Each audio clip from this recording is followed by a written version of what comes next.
Hey everyone, in this video, I will show you how to use Canva to convert HEIC to JPG.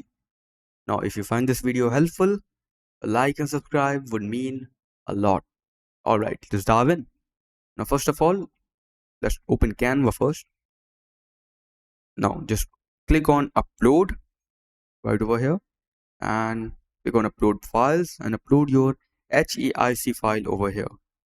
I don't have any HEIC file, so I'm going with PNG.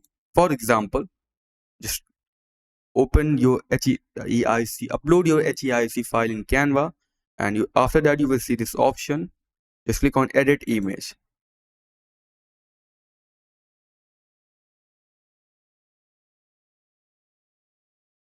Okay. Now go over here on top right corner and click on Share.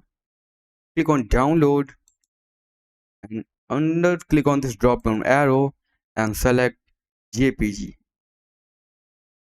and just click on Download.